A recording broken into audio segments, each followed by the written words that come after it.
Bom dia, nossos telespectadores! Esse é o Nenê da Informação e hoje vamos falar sobre o surgimento da agricultura familiar e a situação agrária no país. Obrigado, Pedro Nato. A agricultura familiar tem raízes profundas no Brasil, remontando ao período colonial. Durante o século XX, ela se consolidou especialmente com a migração dos trabalhadores rurais para as áreas mais afastadas dos grandes centros, buscando formas de sustento. Mas foi somente em 1990 que a agricultura familiar ganhou o reconhecimento oficial, sendo impulsionada pela criação de políticas públicas específicas, como a PRONAF, o Programa Nacional de Fortalecimento da Agricultura Familiar. Hoje a agricultura familiar é responsável por mais de 70% dos alimentos que chegam à mesa dos brasileiros. Segundo o IBGE, esse dado mostra a importância de fortalecermos esse setor. Isso mesmo, Dr. Purioto. O Brasil ainda enfrenta problemas de distribuição de terras e questões agrárias. Para melhor entender essa questão, vamos agora com o especialista em política agrária. Arigatou, Pedro Nava. Muito bom dia. Eu vou falar sobre a política agrária. O Brasil sempre enfrentou um problema grave de concentração de terras. Cerca de 1% dos proprietários rurais detêm quase 50% das terras agricultáveis do país. Esse modelo de concentração, historicamente ligado ao latifúndio, sempre foi um dos principais obstáculos à reforma agrária. Nos últimos anos, a agenda da reforma agrária tem perdido espaço no debate público e político, mas os movimentos sociais continuam atuando para pressionar o governo e conquistar mais terras. Mas para a agricultura familiar, a questão fundiária é um desafio que ainda precisa ser superado para garantir justiça e eficiência produtiva no campo. E voltamos para o nosso apresentador, Pedro Nava.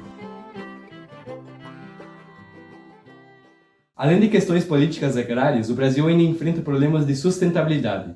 Agora vamos com o nosso especialista em sustentabilidade e meio ambiente para explicar melhor essa questão.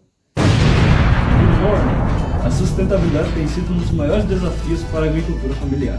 Com a crescente demanda por alimentos, os agricultores precisam equilibrar a produtividade com a preservação do meio ambiente.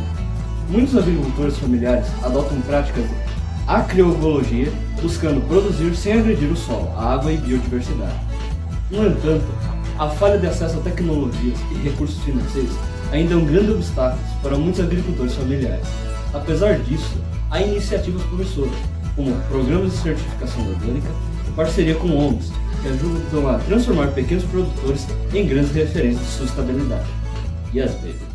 Realizamos uma entrevista com Bruna, integrante do Movimento Sem Terra, e é com vocês, Mazuco e João Vitor. Olá, meu nome é Bruna, sou militante do MST, o Movimento dos Trabalhadores Rurais Sem Terra, e eu recebi a pergunta de como eu vejo a situação agrária do Brasil, principalmente sobre a distribuição desigual de terras. A gente estuda e a gente compreende que o Brasil, desde o processo de colonização, a distribuição de terras se deu de forma desigual.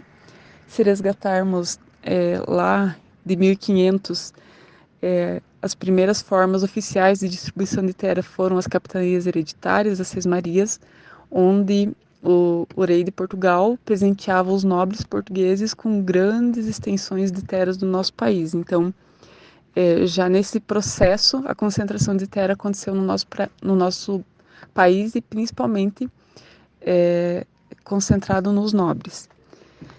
Na sequência, se a gente for ver a primeira lei de terras do Brasil, ela foi construída no ano de 1850. O Brasil ainda vivia o regime escravocrata e essa lei ela determinou que a única forma de alguém ter um pedaço de terra no nosso país, alguém ter uma terra aqui no Brasil, seria a compra. E isso excluiu os negros, tanto os que ainda eram escravos, mas também os libertos. Excluiu os povos indígenas, que aqui já viviam no nosso país, e também excluiu os imigrantes pobres que vinham para cá, que vieram para cá da Europa, fugindo da fome, fugindo da guerra, fugindo das condições precárias que viviam na Europa. Então, muita gente foi excluída desse processo, principalmente esses grupos que eu citei. E o Brasil, diferente de outros países, nunca realizou de fato a reforma agrária e nunca superou essa desigualdade. Se a gente resgatar, alguns países da Europa já fizeram a reforma agrária e isso significou grandes avanços para esses países. O Brasil, ao contrário, nunca fez de fato a reforma agrária. E isso significa atrasos no desenvolvimento do país. E aí eu vou trazer aqui principalmente de dois aspectos assim que eu vejo que tem atrasos. Do aspecto social, ou seja, da vida, né? Então, da vida das famílias do campo, das famílias também da cidade que poderiam ter uma vida digna no campo. Então, significa atraso quando você não tem acesso à terra, você não tem distribuição de renda, você não tem como construir e se constituir como uma família independente, né? Então, do aspecto social, ele tem esses atrasos e também do aspecto econômico. Porque a agricultura familiar, camponesa, a reforma agrária, elas cumprem um papel estratégico para a sociedade, tanto da produção de alimento, como também da questão do cuidado da natureza, do desenvolvimento local. Então, os municípios onde você tem a reforma agrária, a agricultura familiar fortalecida, você tem no próprio município um desenvolvimento maior, porque a renda que é gerada dessas formas de trabalho, ela fica no comércio local.